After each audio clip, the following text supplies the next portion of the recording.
Hi there folks and welcome to Get Strumming. Now today it's slightly different Get Strumming. We're not doing ukulele tutorials. I'm actually interviewing my good friend George Dawson here, who set up Green Attic, which sells clothing, merchandise, sportswear. Okay then George, so Green Attic, tell us a little bit about how you came to set up the Instagram and Facebook page. Well, Green Attic started as an idea in 2018. Selling clothes, trainers. I was doing it on eBay a lot, but what I found on eBay, I wasn't getting many views on things, so a lot of it was like, you could put something up for a day or two and maybe have 5 people that view it. Yeah. But if you build a following up on Instagram or Facebook, you get a lot more views. Sure, yeah. And you've got more likely of getting a sale. That's So it. that was the idea really of starting. Obviously it takes time, you don't just get 5,000, 2,000 people following you straight away. It takes a while. Sure, yeah. So started this up in 2018 as a local page in Huddersfield, Huddersfield based. Yeah. Selling trainers, my old tracksuit tops, jackets, football memorabilia, and one thing just led to another where I'd started getting good feedback from people and friends, like they wanted to sell their stuff. We helped lads sell as well, you see. Yeah, yeah. So for instance, if you had a pair of trainers or a jacket at home you want to sell, instead of putting it on eBay, you could put it on our page. Of course, yeah. You hopefully get a sale. Yeah. Obviously now we're 2 years, 3 years down the line, and we've got 18,000 followers now, so Yeah, yeah. and I've posted all over England, all over Europe. I see, so Yeah. you're actually spreading that far away then? Yeah, it goes, well I think the furthest I've posted is Australia, you can't get much further than Wow. that, can you? No, that's incredible, So- yeah. And what would you say your sort of age demographic is? Would you say it's sort of mid-30s, late 20s? Yeah, it can vary from teenagers, 15, 16, right up to blokes who are maybe 50, but the main age group is probably 21 to 35, Yeah, which we tend to find buy most things. And yeah, you tend to be a working bloke then, don't you? You have your wage and that's it, yeah, you have your income. yeah. And then I suppose with a bit of, money that you've got left to play with, then obviously signed merchandise and stuff. But in fact, could you just tell us about some of the stuff that you do actually sell? Yes, with the merchandise, we start with for instance, we've got a signed Floyd Mayweather glove here, Oh, wow, yeah, boxing. yeah. The Mike Tyson signed glove. It started with I've collected memorabilia since I was a kid really. It started with signed little football cards. That's it, yeah. And then you try and get shirts signed, just going to the matches and try to take your favourite players.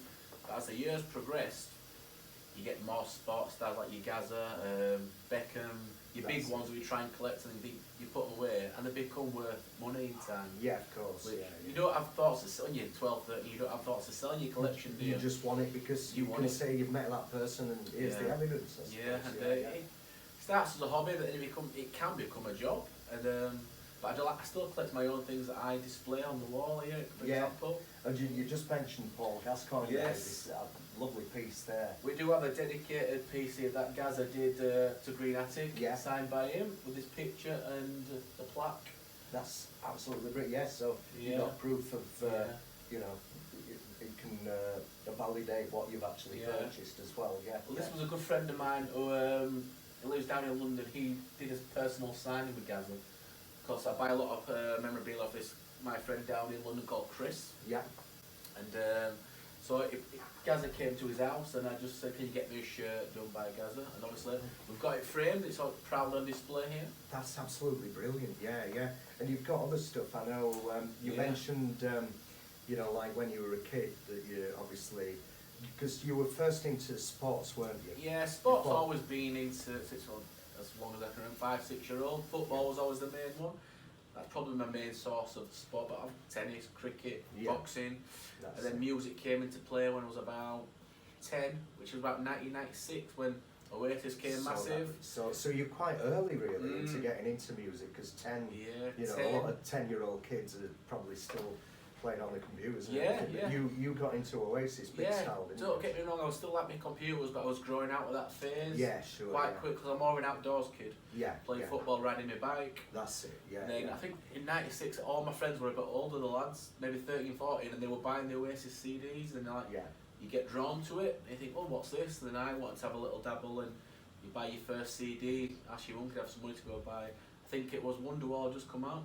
Oh wow, yeah, so it'd been about Yeah. 95 then, Yeah, right? and then the album Morning Glory, and that just ever since then stuck with that. And then obviously Totally, music yeah. and football go hand in hand. They do, yeah, Also yeah. Liam and Nola Man City fans, which we know. How did that level with you being a Man U Man supporter? United fan. Well, at the time, Man United were a better team, but now Yeah, Man yeah. City are the better team, so it's gone other way Oh, around. but yeah, sure, yeah, yeah. But yeah, it's yeah. But it must have been great just to have something to sort of identify with, especially as you're growing up as a kid. Because I remember when Oasis came about, I was probably about 16, I'm just a little bit older than you. Yeah. So 1994, I was 16, I just remember hearing stuff like Shaker Maker that were released sort of around, I think it was around July, August 94, and I just thought, wow, this is great, we're getting back into guitar music, because you've got to remember, we just kind of got out of the 80s, which are, you know, synth heavy, and and then all of a sudden, because I were into playing guitar, and it was just great for me just hearing guitar-based bands that had that kind of 60s-ish sound, but with a modern edge to A it. bit more modern twist. Yeah, yeah. Yeah, definitely. Same. I was into, like I said, you're a little bit older than me. You sort of appreciate it a little bit. I didn't get to see Oasis until I was 18. Is so- that right? So where Yeah. was your first Oasis gig I then? think in Manchester at the City Stadium in 2005. I was Right. 18. I think actually the first time a gig it went onto DVD. Yeah, yeah. I think Liam's got the red leather jacket on and the barrier busted. Oh, really? Yeah, so it was a gig to remember. Were it a bit aerated? It was a Did bit, you- yeah, did you, but I did you was enjoy like, the as soon excitement as of it? I was hooked. Right, Hooked yeah, from that yeah. from that gig. I thought I will be going to see him again. Sure, yeah. And obviously it snowballed. I followed him everywhere. Then I've obviously gone to gigs with yourself. Yeah, yeah. You know, Yeah. we've had some Yeah. really good nights out. Oh, yeah, When was the first time? Because I know to a lot of people, I mean, me and George, whenever we've been out together, sort of. Well, in fact, it was funny because let's go back a bit. I first met you in 2009. Yes. And you came to watch one of the gigs that I did with Kieran. It was just like a normal bog standard Sunday afternoon pub gig in Huddersfield. And you were asking for a few requests. I think they were only you then. You said, "Can you play Wonderwall? Can you play?" And you start firing off like Rocking Chair and all these Oasis B-sides. I thought, "Hey, this guy's cool." And then I started teaching you a bit of guitar. Yeah. When I still lived at home then with my mum and dad, then you'd come round once or twice a week. That's it. We'd Yeah, sit in yeah. the kitchen, starting from scratch with this guitar here, actually the guitar behind Dom. That's it there, the Fender. Yeah. I Just the remember basic guitar. Yeah. Learning the G chord, D chord, C. I was like, can play how many Oasis songs with them chords. I know, that's it. Yeah. But yeah, just to get my head round, and I think I was 20. I'd have been 21, 22 when I started. That sounds about right. Yeah, so I still have a little plonk every now and again at home, just for my own pleasure. Every now and again, I see you playing a pub, I can sometimes get up and have a go and Does, play along. it joins me, so with a bit of, was it Songbird? That, Songbird, the first ever song, what, 2 or 3 chords, Yeah, that's We've it. done that a few times. But And you've also played to, you know, like when you've had mates coming round. friends and come had a round, few you jars and that. jazz parties, Christmases, birthday. You've come to having an party when they get a bit leery. All good They fun have done though, a all good fun. just a little bit. Oh yeah, all in the best possible taste, honestly. Yeah. Yeah, I think I ended up with a broken ankle once actually. I woke up in the morning with like a golf ball attached to my foot. I thought, how did that get there? And I just remembered I think we'd gone out for a burger or something after. I think it would have been it's snowing or icy, wasn't it? That's it, yeah. And It it's just like, slipped over on the ice or something. and the trouble is when you've had a few, you don't realise that. How much damage you do. Yeah, that's it. Yeah. So obviously, God, yeah. what we got into, obviously, I was teaching you, and then quite often you say, "Oh, Dom, do you fancy going out?" And then we quite often go out on the Raz together. But then one day he came up with this idea. Here, Dom, I'm off to watch Liam Gallagher play in, I think it was Warrington. Do you fancy coming? Now you'd got this kind of thing together whereby you just had this knack of meeting all your heroes, and I thought I wouldn't mind getting on in the action in I this think, one. Yeah, well, how that come about? I think Oasis split up then, and BDI had started then, hadn't they? That's it, yeah, And about it was a little 2011, bit, wasn't it? it was a little bit easier to try and meet them at sound checks. That's it. So if you go in the afternoon at 3, 4, when they were sound checking, you might have a chance of bumping into if you want to get something signed, which we took guitars before, didn't we? We did, yeah, And we managed to get guitar signed, pictures with Liam and Noel as well. Yeah. I think it's like you've got to take a chance, otherwise you never meet these people. Well, of course, this is it. And we queued up. I remember we got on a train with your dad. Yeah. And George's dad's, well, he's a character. One day, you will, listeners, you will hear about George's dad, Russ Dawson, the king. Because George's dad's into his eldest. But he's always up for a bit of a party. And we always made these a day out. So we went to Warrington, got on the train, early train. And obviously just in time for when BDI were doing their sound check. And I remember I had my guitar with me because I got my guitar signed. Yeah. And I had I had a pen with me, a marker pen, because I thought, I want, if I get a chance to get Liam to sign my guitar, it'd be fantastic. And anyway, I had hold of it, and who in the queue should be there but Diggsy? Yes. Mate of Oasis, yes. Diggsy, the Diggsy from Diggsy's Dinner. Yeah, on the first album, Diggsy's Dinner, the song, yeah. Yeah, and I had this pen, and it was getting really excitable, jumping up and down, and I had this pen, I'm waiting, and he sort of jumps back into it, and it was this really nice park, I wanted it. Yeah. And I just look, and my pen's gone down, and this mark, and I thought, I just marked Diggsy's jacket. So anyway, I don't think... I don't think he noticed at the time, did he? He might have had a few... knows now anyway, doesn't he? Sorry, mate. It was a long time ago, I'm sure you got another jacket. I'm sure Liam saw it with a pretty green one out. Yeah, that's it, yeah. So that were in the queue, and we actually met Liam. So, to anybody watching this now, this might be on YouTube for the next 20, 30, 40, 50 years. So, this video might even outlive the Gallagher brothers, who knows. What was it, your first meeting of Liam like? What did you make to him, meeting one of your heroes? Was he the first you met? Yeah, I think he was, yeah, absolutely sound. I think the first time I proper met was in Leeds, at the sound shop with BDI. And that was the first album that come out, and you're waiting to get your vinyl signed. That's it, because the Roller had just come out. Yes, the Roller just come out, the first single from BDI, and there was loads of people queuing up. Managed to get the vinyl signed. Liam went in, then as people tend to just disappear, then don't they? That's it, go get a drink or go back to their hotels. That's it. But what I managed to do, I just hung about around the area, thinking, oh well, I'll just have a look at how he signed it, go through your phone, take some pictures. Then 5 minutes later, he's walked back out with his bodyguard. I've seen him across the road. I went, all right, Liam. He said, all right. He was stood there with a cup of tea. Yeah. So I wandered across the road, had a good 5-10 minute chat with him. Brilliant. Yeah. We'll show you a picture of him, and I've got a picture of that somewhere. Yeah. Just asking where I was from, how long I've been into the band, and etc. Told you, you feel like you know this person, don't you?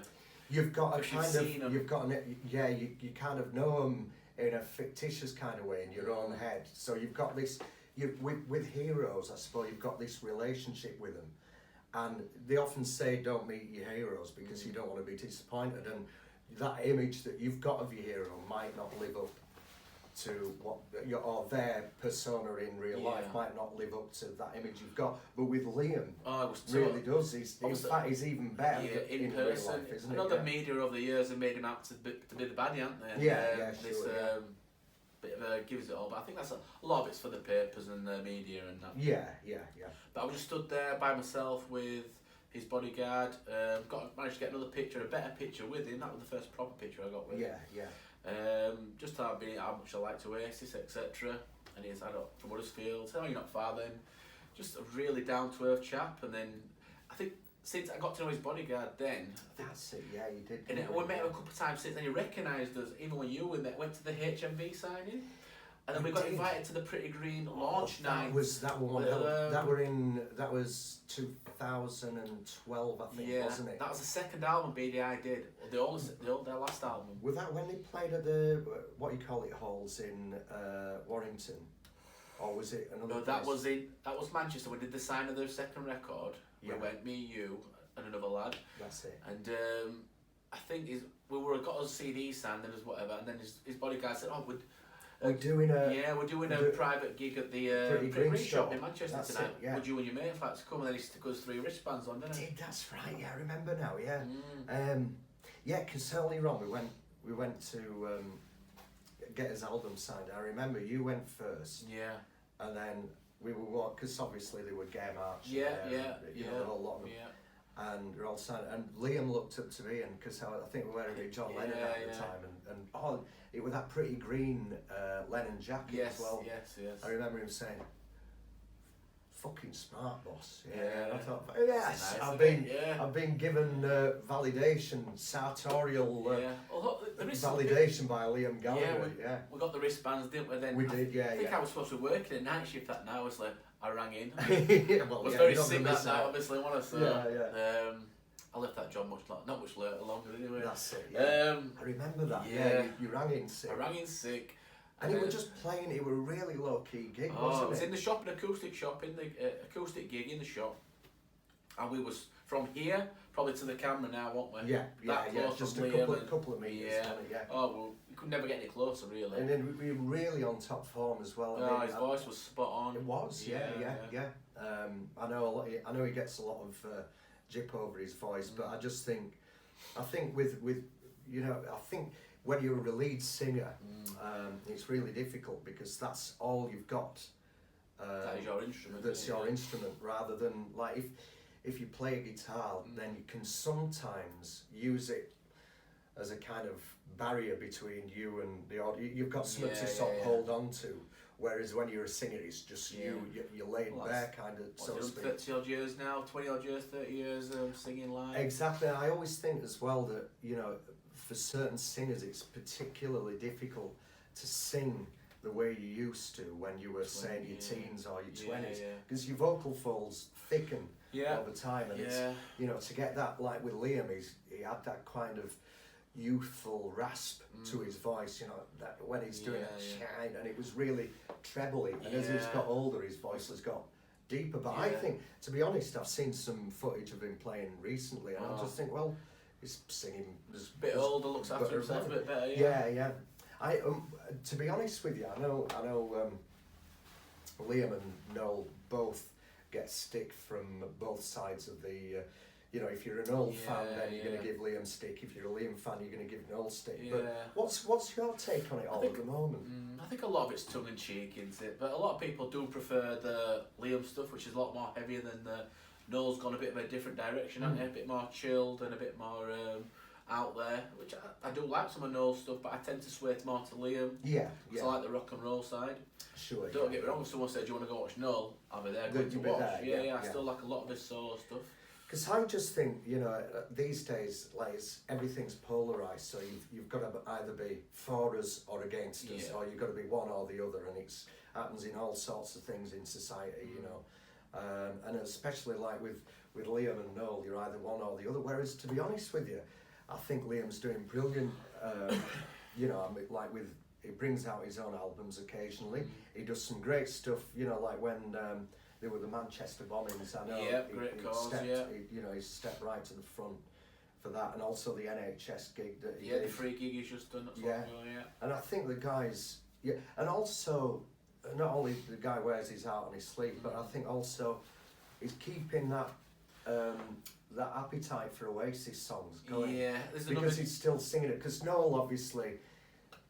He's enjoying. Noel's more of a songwriter himself, so obviously. So he wants to keep pushing, see where he can take it. Exactly, that's it. And I just think good on Noel, because why would somebody who's like worth 40 million be wanting to write songs about being on the dole or cigarettes and alcohol? You've got to move on. You'd be faking it, wouldn't you? Well, this is it, and I think he's got to write.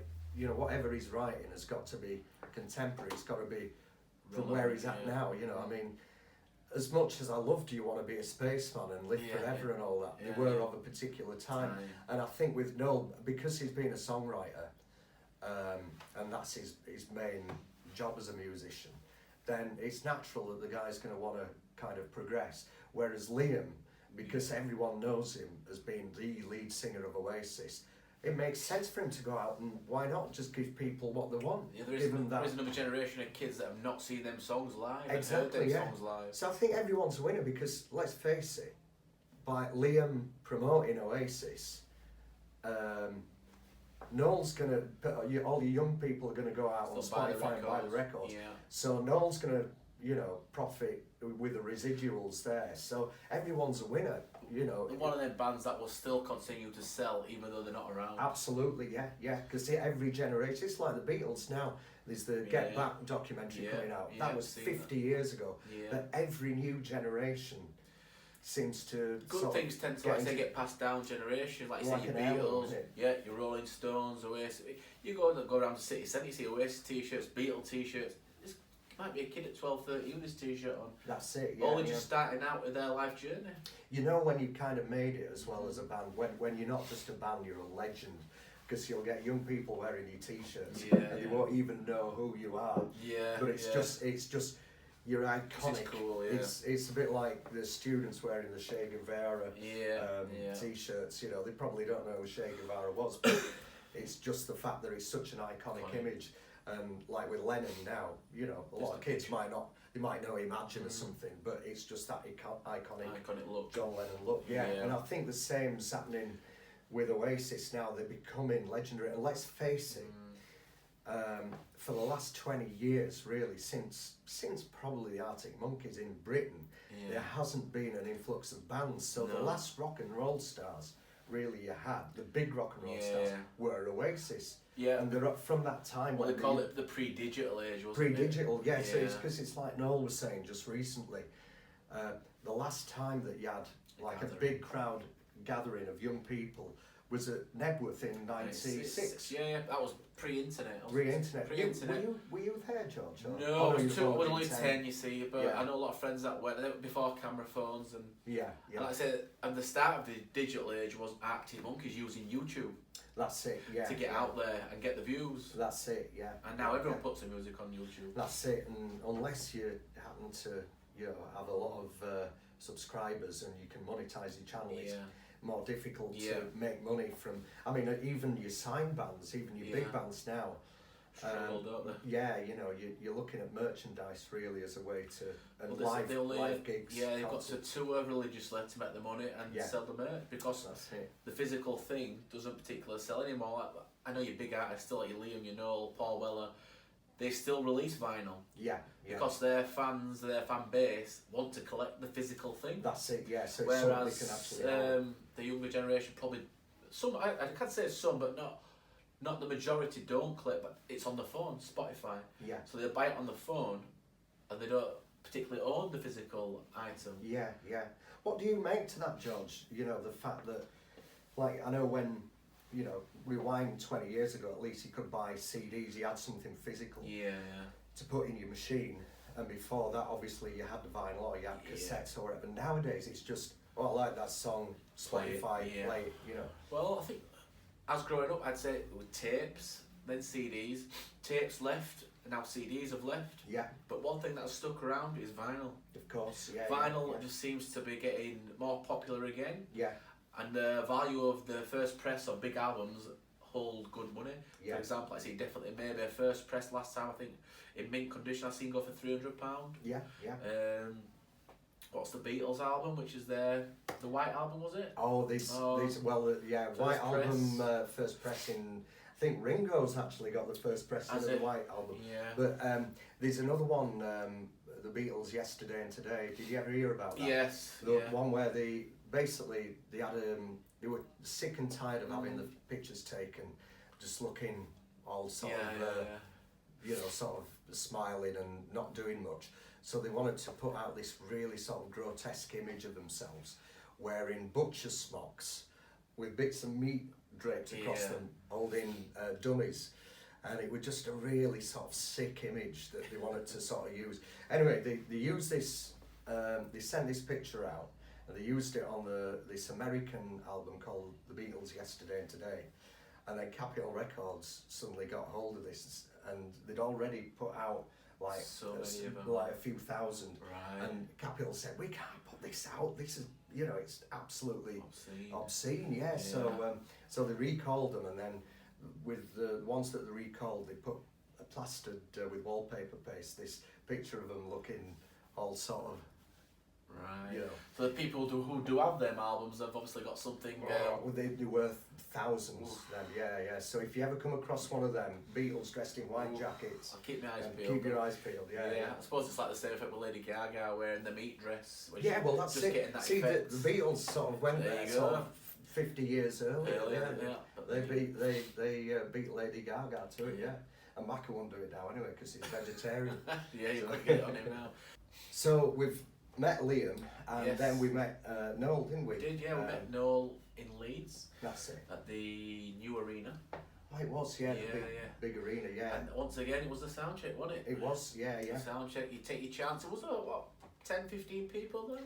There weren't many, if I seem to remember, and I remember sticking my guitar over fence, and he came along and signed it.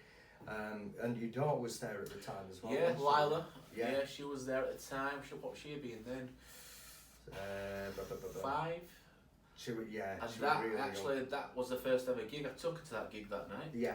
I think she was falling asleep when Don't Look Back and Anger were getting played. She must have been nodding off near the end. Yeah. And she's 11 now, so. And this, this sort of idea that Noel can be prickly and that with fans. I mean, I just remember, obviously, when we met Liam for the album signing, we managed to just have a couple of words, and he were dead sound. I think he shook his hand.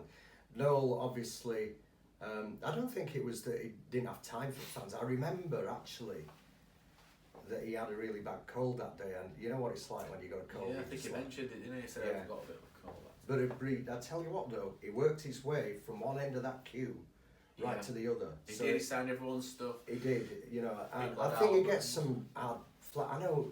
But I think a lot of people, I've seen people when they turn up at these sound checks with 5 or 6 things. I know. You don't understand that's reeling things off. I know, that's when it's taking the piss, because at the end of the day, you know full well that these people are saying, oh, can you sign one for me, and then I'll sign another 5 so I can flog them. Yeah. And it's a little bit naughty, that really, isn't it? Usually you've got an album out at the time, you can take the latest album, and you're happy to, or a classic album, you take one thing, or don't you? If you've got a guitar, 9 times out of 10 they're not going to sign it, are they? No, so it's not many people take guitars to sound checks. No, that's so he tends to see the guitar before they see you, don't they? Yeah. So it's quite a big item, and then if you get that signed, it adds a lot of value to you. It does. I mean, I've got Liam, Noel, and Jake Buggs. Oh, we met Jake Buggs, didn't we? Yeah, we'll talk about that in a minute. Just out of interest at the moment, because obviously, you go on YouTube and Facebook and you see a lot of people's opinions on Liam and Noel, and Liam's this and Noel's that. Now, I know Noel's got a reputation for being a little bit prickly, but sometimes if you look at the kind of history of him, of his childhood, because obviously he's the middle child, and I always think the middle child in a family always gets the bum rap, because like the youngest will always get doted on, and the eldest, the firstborn tends to have a bit of favouritism because they're first in family. So the middle one always seems to get left out. Not only that, but I think with Noel as well, from what I've read in interviews, his dad was a bit handy with them when they were kids and beat them up.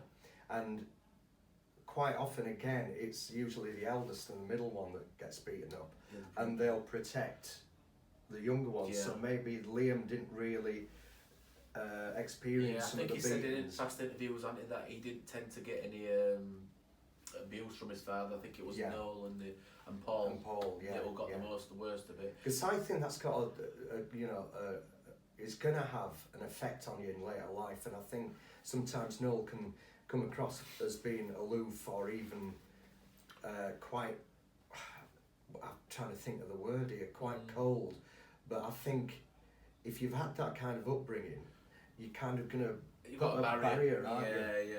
Put a wall up, really, aren't you, around your emotions? I suppose it feels like when everybody wants something off you, don't it? Yeah. Especially when you're so popular, but it's nice to meet your heroes, but it is impossible sometimes to sign everybody's thing. Well, it is, you know. If you've got 100 people there outside, sometimes in the heyday, they'll have had thousands of people, and it's impossible to get around everyone. Yeah, that's But it. as time's gone on, you can try and catch them at these sound checks, depending on where they are.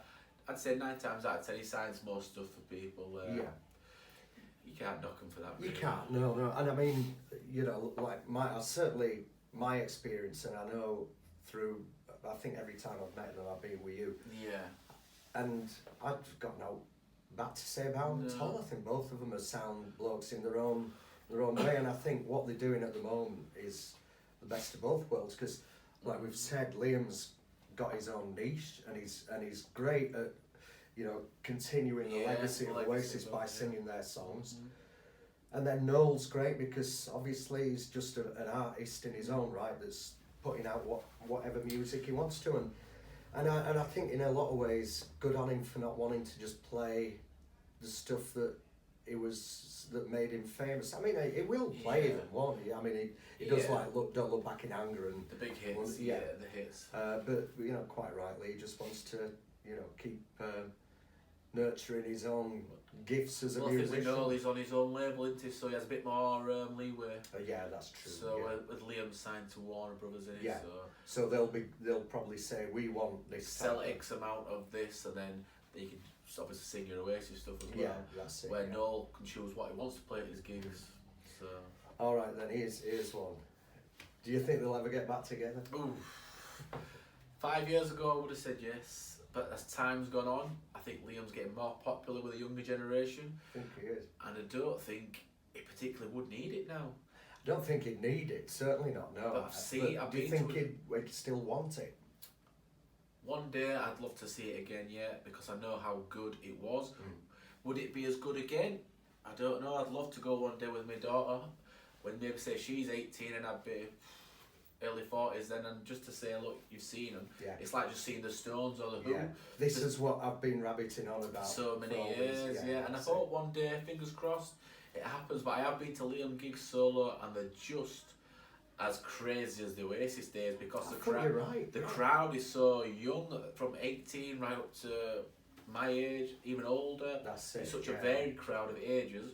Yeah. Where I've been to Noel gigs, they're not as young as the Liam crowd, but they're still from, I'd say, early 30s upwards. Yeah. So maybe one day, but. And also, do you think it would be a good thing to do anyway? Or do you think it could be an anti-climax, maybe? Yeah, well, the songs are there. With Oasis, the crowd made the songs as big as what they were, because half the time, Liam and Noel could just stand on that stage and the crowd could sing it to them. Because that's how big the songs are. Yeah. I just should imagine sometimes for Liam, I think he said in the past interviews, he couldn't hear himself singing because the crowd was so loud. If you've got 100,000 people singing Supersonic to you, how can you hear yourself? Exactly, yeah. How loud can you turn your own monitors up? And, exactly, yeah. But it must be incredible that, just to have your own songs thrown back at you like that. Yeah, not many. Well, I said they've got so many good songs, but But then you get Liam's solo stuff now, Wall of Glass, Once, and for what it's worth, there's great songs there. Yeah. And if you had them Oasis songs, maybe they'd be even better because you had nothing to compare them to. Yeah.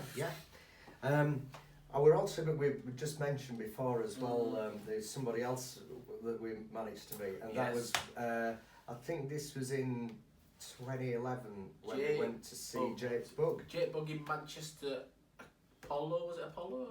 It was, in fact, it was. I just remember now, in 2013. Yeah. And we went there, and I knew one of the roadies. Yeah. So I said, "Do you reckon there'd be a chance of getting Jake to sign his set?" He said, "Oh yeah, sure, just leave it with me." Then we went off and got it done, and then I think I picked my guitar up at the end of the night. Yeah.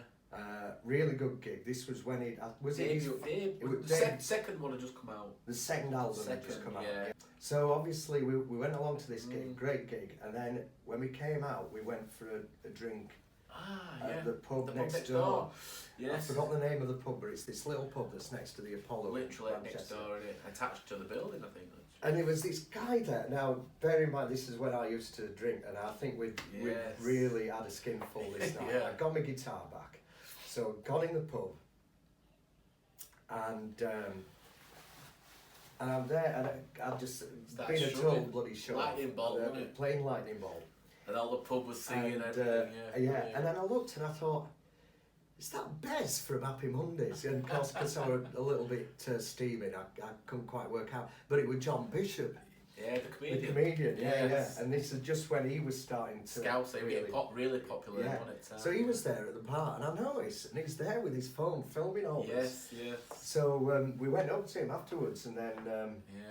And we chat, we had a chat with him. He was a really lovely bloke, wasn't he? We got a picture with Got him. a couple of pictures with him, yeah, that's it, yeah. It's John Bishop, yeah, playing lightning bolt. They were really good. You know, there's some nights that you can never plan for. No. And, you know, you just take your guitar along and, I might get it signed, and then... And I don't even think you had a ticket for that gig, you know. I think you just come to chance it. I said, I'm just going to try and get my guitar signed. Yeah. But I think you stuck around, then I think the roadie put you on the guest list. That's it, yeah, it will have done. Yes. Yeah, that's it. He said, have you got a ticket? I think you said, no, I've got I said, I'll stick you down before I know it. Because we were, I'm just trying to remember the chain of events there. Were we just going to meet him, but then we ended up going to the actual gig? Yes, I think we'd gone, just try and get something signed and have a bit of a tour around Manchester and a drink. But we've ended up getting something signed, going to the gig, and then all this happens. Yeah. It goes to show sometimes if you chance it, you just don't know what could happen. That's it, yeah. But it's all right then. So I know sort of collecting autographs isn't everybody's cup of tea, and I know some people say you sat gits. What are you doing that for? But I just think it's nice to meet. You know, when you spend your time obsessing over like a celebrity or like a music, especially I think when it's musicians and sports heroes in particular, because you know it's something that you can actually engross yourself in. If you're a singer or you're a guitar player, to meet one of your heroes, or a football player like yourself. If you've grown up watching these people on the TV, playing football, watching concerts, and you see them on the telly, you feel like you have this connection with them. Yeah. And you idolise them, and then... That's it. Imagine you've watched this person for 10, 15 years, and eventually they're stood in front of you. That is the weirdest feeling, and it's like, what do I say? Yeah. I know, well, this is it, because what is there left to say, really? Because, well, fancy coming to the pub with it's like... You think you know that person. Yeah, but it's that idealised image and they haven't got a clue who you are. You're a fan. Yeah, that's But then if you just have a normal conversation, which I have done in the past, just said a little bit about where I'm from, and then before you know it, just talking generally. About day-to-day stuff. That's it. Yeah. It could be about your children, about what you do for a job. Yeah, that's it. Because I know when you met Liam, you had Lila with you. Yes, as well. I think that was the second time I met him. I trying the sound check again, took Lila, and eventually got a picture with Liam and Lyle together. That made it into the local newspaper. It did, didn't it? Yeah, yes, and that is on. If you Google Lila Dawson, or that will come up with a picture with me and Liam Gallagher. Yeah, that's. So that is on. That's up for everyone on the internet. Yeah. That's in our local. What did he? It's Huddersfield Examiner. Yes, yeah. What did Liam make to the fact that you'd named your daughter after one of his songs? Well, I think she wasn't the only one, was it? Around that, I thought I was going to be clever at the time. As I've got older and Lyle's got older, we've realised there's a few more Oasis fans out there than just me. So a few of the girls have the same name, Lila, because of that song. Yeah. Bear in mind as well, you have to carry on the family tradition, because you were actually named after... Yes, George Best, yeah. George Best? Yeah. My dad's hero was George Best and Elvis, so I could have been called Elvis. Elvis or George. I think I got the best. I think you did, yeah. Imagine running around a football field. Elvis! Pass the ball, Elvis! Yeah. God, that'd have been a nightmare, but yeah. I think I've grown into the name George. Yeah, definitely. You could have had Elvis as a middle name. George Elvis Dawson. I think my mum was like, them were days when one of your parents could go register without the other one being there. I think now you both have to be there. Yeah. I think my dad had got excited, had a couple of beers and gone to the register office, telling my mum off to call him Elvis, saying, you don't go and call him Elvis. And he come back to hospital later on after a few beers. Yeah, I've called him Elvis. But Birth says, I think he pulled birth signal now, called him George. George, yeah, that's very good, yeah. God. Yeah, well, there's worse people to be named after anyway than like one of your footballing heroes. George could have been, it could have been named after Frank Worthington as well. Yeah, Frank, one of my dad's heroes, local footballer, Huddersfield. Yeah. Sadly just passed away. I think my dad managed to get something signed for his daughter on Facebook. I messaged his daughter on Facebook, Kim. Yeah. And my dad had an old picture of Frank Worthington, and I sent it to her, and she sent it back, and Frank Worthington signed it and sent a little note to my dad. That's it, yeah. Yeah, I think he's still got that at home, so... little things like that, that's a great thing with social media and having these platforms, like you say, you build these platforms, and you get to connect with people, which you wouldn't get to meet ordinarily crossing the street, so you can message them, chance it, which I've done with a few people and opened a few other doors, which you never know. So social media's really been integral to your business. Well, you wouldn't have had a business without it. No. You can't build these platforms without someone giving you a hand. Yeah. People have got to like your stuff, share it. Only you like, share, post, comment, the usual stuff with Instagram and Facebook. That's how you get out there and you build your following. I know a lot of people pay for ads. I've never paid for ads really, but you can build your following up just by sharing it. It's word of mouth as well. Of course, yeah. And you're always really good at getting back at people. Yeah, you try to reply to as many people as we can when buying stuff, selling stuff. And I don't understand where the people who've got millions of followers, it must be impossible to reply to everybody. Yeah, you need to. It's like it's the modern version of fan mail from 60s, 70s when people get written bags full of mail to their house. I should imagine like your Michael Jackson, your Elvis, who got all that fan mail to their house. It must have sat there for hours. Yeah. And then you started aching wrists. I suppose you just paste like Lisa Marie or just sat there and squiggled their dad's signature. That's it. Yeah. Well, I know. Bands like the Beatles used to get the roadies to because quite often, if a signature comes to auction now and the auctioneer said, I'm afraid this ain't genuine, mate. This is. You think you've got something you had first? Yeah. Like I know the Beatles and the Elvis, their signatures are. Now you can get stuff signed on, for example, football boots. You can get them signed on there. Your gloves. You signed pictures, you can sign them on things, but then you won't be able to carry this round if you saw Elvis or the Beatles. You didn't have that thing on you. No. Now people get things printed and stand either in Manchester or Man United's training ground and wait for Ronaldo to come out and chance it. But you didn't know when you were going to meet Elvis or John Lennon. How do you know when they were going to be? Because there was no social media then. No. So you didn't know John Lennon were going to be having some tea in Liverpool. No. You no idea. Whereas nowadays you can have a whole network and you say, I've just seen Liam get off the station at the train at Piccadilly, Manchester Piccadilly station. You run into your bedroom, grab a picture. Yeah, that's it. Next minute you can be down there in half an hour. Yeah, and he might be in the pub or a restaurant. You wait for him. I wouldn't just run inside it. You would get thrown out. Yeah, of course. You'd probably just play it cool and try and wait outside. All right, Liam. If he's got a pen or one thing, 9 times a day he's going to sign it for you. Yeah, that's it. Yeah. And the joy with having a phone in your pocket, somebody. Either yourself, you can turn around and get a selfie, or if you're with a friend, or being with you, you give your camera to your friend and you've got picture proof then. Yeah, that's it. You can't get better proof than picture proof. No, that's it. That's what you need really, isn't it? Just some either picture or some video footage of them actually signing that.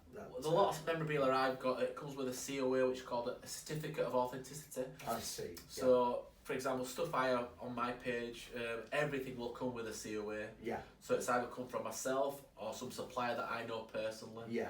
So reputable. I will only buy from reputable people. Yeah. And it always comes with a certificate. Anything I sell. Yeah, that's it. What would you say is the most valuable thing that you've sold then, George? Off the top, Muhammad Ali. Really? Yeah, Muhammad Ali signed boxing shorts. Wow, how did you get hold of them? I've had them in my collection for about 5 years. I got them in an auction. It was still alive then, you see. Yeah, I was going to say. So obviously, a bit more affordable. Now he's not with us. Yeah. Price goes up. Of course. So I have sold mine now. What did I pay? I think I paid 500 at the time. Yeah. And I recently sold them a few months ago for about 1,500. Wow. So what's that? £1,000 profit. Yeah. That's the joy of you collecting. sometimes you buy it to sell, sometimes you buy it to put on display. Yeah, for your own. For your own, benefit. It's just nice to have things in your house that you like. Yeah. But sometimes you have to invest in things like Diego Maradona, who recently passed away. So I bought one of his shirts for £200 or £300, sold it for £800. But that's when somebody's no longer here. Yeah. You can't get the signature anymore. No, and all of a sudden Price goes up. Yeah, yeah. That's that. Sometimes people see it as you're cashing in. Eventually, I won't be here. Eventually, it's like you buy a house at £100,000. You're not going to sell it at £100,000. No, no. You buy a house to make profit, and then you move on to your next adventure. That's it. Yeah. It's like you buy a piece of memorabilia. You want to make profit on it, so you can buy the next piece of memorabilia I buy. I've got money for it then. Yeah. So it's just like that. So you're constantly compounding that. You're always looking for that next thing. Yeah. That can go into your collection and build profit up. Yeah. And when the time's right, you sell it on. Yeah. And give it, sell it to somebody who's going to want to get wants it. Yeah, yeah. And they want to have it on display in their house. Or I've sold to people who own pubs and restaurants and bars and it's good that they're on display. Yeah. So people who can go and have a pint and have a look on the wall and see that. Wow, and marvel over, like you say, someone like Muhammad Ali's autograph. Yeah. Muhammad Ali now, an average pair of shorts now on eBay or auctions can touch up to £3,000. Yeah. He's probably the most sought after sports star. Yeah, yeah. But music, you're talking John Lennon, Elvis. They always fetch good money because they've been gone a long time now. Yeah. But you tend to find, I've seen an Elvis napkin signed not so long ago. I think the last one I saw at auction went for just a napkin signed Elvis Presley, and it was a woman who was having a meal next to him in America somewhere. I think she got about $2,500 for that. Wow. So she'd had that Elvis napkin in her drawer for X amount of years, and then eventually the time comes where she needs that bit of money, and whatever she needs it for. Yeah. So then an Elvis collector or an Elvis fan appreciates it. That's it. Just talking of stuff that you've had autographed, I noticed you got the two guitars here. Yes, we've got two guitars here. If you take that one off there, Dom. Yeah, so we've got your Fender here. This is the first guitar I bought, which you learnt me to play on. Yeah. We've got Noel Gallagher. Noel's there. Paul Weller. That's it. I think I got that Paul Weller in Halifax at the theatre. Yeah. We had a sound check, and Noel that day, I heard he was going to the Manchester City game on the last game of the season on TalkSport. He says, I'm going to be there. And I went on the train, just chanced it, and lo and behold, and looked, I think it comes from London training, Piccadilly, gets off at Piccadilly, Manchester. I had a rough idea that the game kicked off at 3 o'clock in the afternoon. So I thought, well, Noel's got to get to Manchester for dinner time. So I sat at the platform, and within half an hour, he'd walk past me and just said, can you sign my guitar? Yeah, and that was it. Bam. And that were it, and then that's how easily you can meet it. And I only heard he was going to be there because of TalkSport on the radio. Yeah. See, there you go. You've just got to latch onto that moment and make the most of it. Yeah. This one's in the collection. I don't no intentions of letting it go. This is yours, isn't it? This is mine, hopefully in future I might go and try and get a couple more on here somewhere. Get Liam or somebody, I know he's coming to town or somewhere local. Yeah. But you just never know. That's brilliant, yeah, and it's lovely. Really should be a tune, I think. Yeah, that's one there.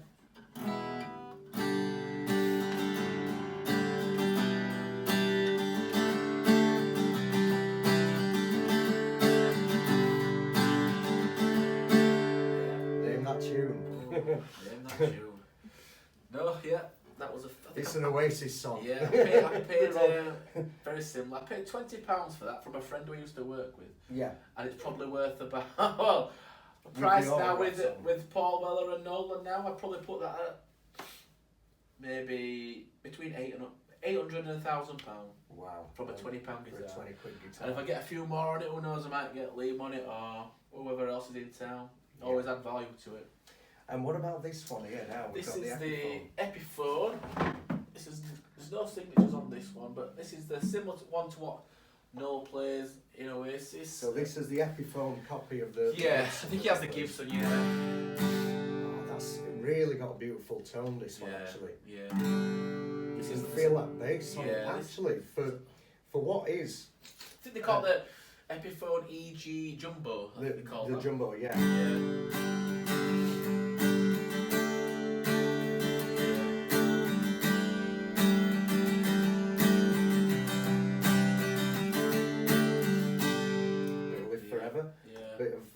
the wall as well. Yeah, we all know the Don't cap forget on. to put your cap on the same fret, folks. Get that proper sound. And then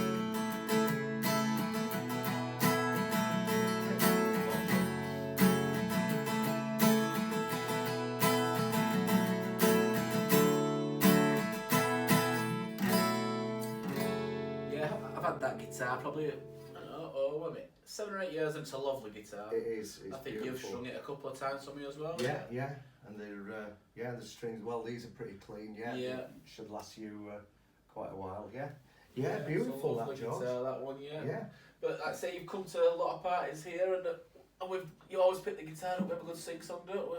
it's if you can play guitar, it's just well for me. It's probably Yeah. annoying to a lot of other people, but I just find it. Oh, it brings It's everybody like- together. I'm just drawn to the guitar. Let's see. It's not really in tune. Oh, I'll see to that. You know, the next minute we're all Oh, singing singing and along. acting daft. There's Yeah, nothing yeah. better when someone picks guitar up and there's a few lads or out with your friends and you have That's a good it. sing song. Yeah, Brilliant. just that Absolutely old brilliant. tradition of Yeah.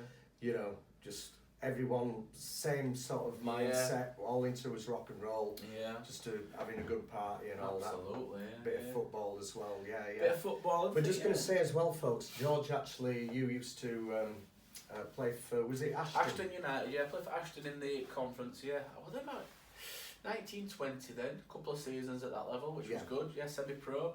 Yeah. I think I were about £100 a game then at that age. I was only at college still, you see, Yeah, so yeah. getting a bit of college money and football money. That paid for the beers on a Saturday night, and then, yeah, enjoyed the good days then, met some really good people, played in some good in front of good crowds, and That's it. good times. And the yeah, good yeah. the good thing Good is times. about it, your passions over the years, whether it's been sporting passions, whether it's been music or fashion, Yeah. finally they've all come together in the form of Green Attic. Yeah, when you come to Green Attic, Instagram or Facebook, you can get your clothes, you can get your music. I think I've sold a couple of guitars on my page. I do post out, people collect, they come and collect from myself. I think, well, I've collected football shirts all my life as well. I've got one here behind me, Doc. Yeah. This is probably the most expensive. This is Beckham's actual match shirt from France Wow. '98. You see here, this was his spare shirt. Because I knew the kit man who worked for England at the time. This was Beckham's spare shirt. Wow. You see, all the embroidery is completely different to what would have been in the shop, and they never Yeah. released long sleeves in the shop. You couldn't get long sleeves. No, right, yeah, I see, yeah. See, and it's all stitched in.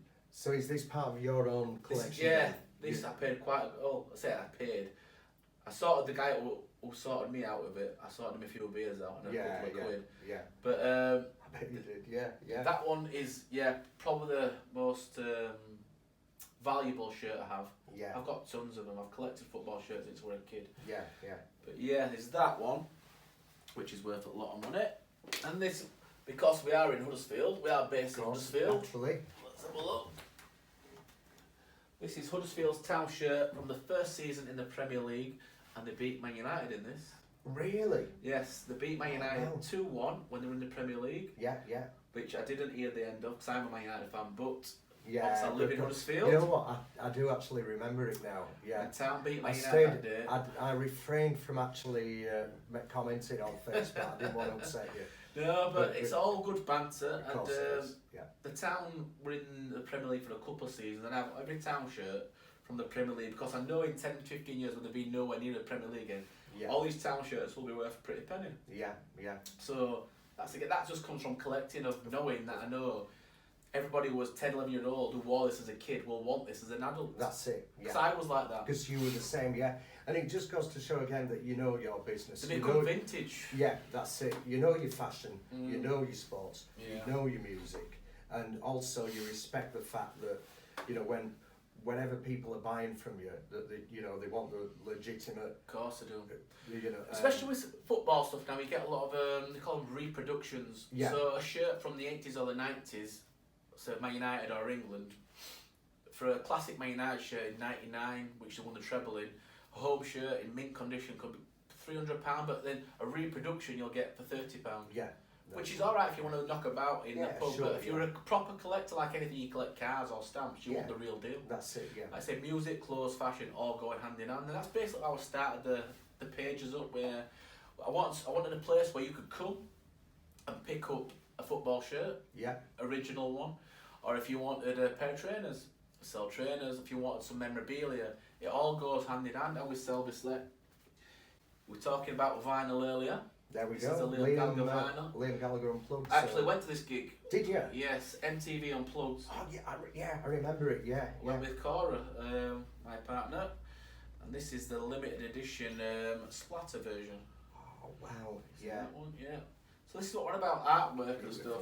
And it's even more special when it's a gig you've been to. Yeah. This Of course is it is. Yeah. Because obviously that picture there, it was a Hull. It was Hull. It was in Hull, sorry. Oh really? And that is we were in that crowd. Yeah. Just on the balcony. So that's got special memories. Special for you. memories. Yeah, So that's what we're saying. The artwork, you can buy stuff on Spotify, but I'd rather have the thing where you can see. And there's the actual picture of the crowd that. Yeah. Can you spot yourself? Yeah. We're up in the top corner somewhere Oh, there, yeah, and it's yeah. obviously been released on. Yeah, I think we're up there somewhere. Proper classy album. Yeah. So we've got Wall of Glass. Some might say. Yeah. Now that I found you, one of us, Stand Yeah. by Me. Sad So- Song, Cast No Shadow, Once Gone, Champagne Supernova. Yeah, he did some Oasis, did his solo stuff, and another one where he came out after the gig and signed. But I saw him, but I didn't have time to stop that day. Yeah, yeah. But yeah, just all that stuff, your football stuff, especially with football. You see, your music stars like Bob Marley, John Lennon. And you might have seen them all in Adidas at some point. Mm. A pair of George Best. Yeah, You go yeah, back yeah. over the archives, you'll see George Best. George Best. You'll see him like in old Adidas trainers, Yeah, yeah. like your classic gazelles here. You see, Oh, wow. you see him in these old vintage trainers. Yeah, yeah. These are quite modern day release, but Yeah, yeah. you can Google Yes. George Best or. And he'll be Wearing these, and that's where football went. That's where football and fashion fell in together. Yeah. It's so in no small part thanks to George Best. And then yeah. before you know it, Bob Marley, and then Adidas clock onto this, and they do a range. So they might do the Bob Marley range of Adidas. Yeah, And yeah, it's- that's it. And yeah. that's where clothes, music, fashion just fall into that, and that's where I just started this thing up. I've been into it since I was a kid. Yeah, yeah. So everything really goes Oh, hand good. in hand. So what else have we got? We've got yeah. we've got more for pictures. example, we've got another Gaza signed piece here. Look at that, yeah, yeah. Euro '96. So, right, I see, Yeah. yeah. These are all things I will sell to people, and people can come and collect them. I'll post them out to them. You find you get a lot of bars and clubs. Yes, a lot of bars and clubs, pubs will love. You imagine this walking into a pub, can't you? I'd want to look at this. If this were on a bar, I'd be drawn to it because I was Yeah. into football. Yeah, I'd want to that's go and have it. a look at it. But yeah, things like that. What else? We've got some other stuff down there. Yeah. What we got there? We've got the Legends one. I had this one made. Oh, right. You've got it signed by Richard Ashcroft, Yeah. signed by Liam Gallagher. Because they are legends, aren't they? And I know they Yeah. are good friends as well.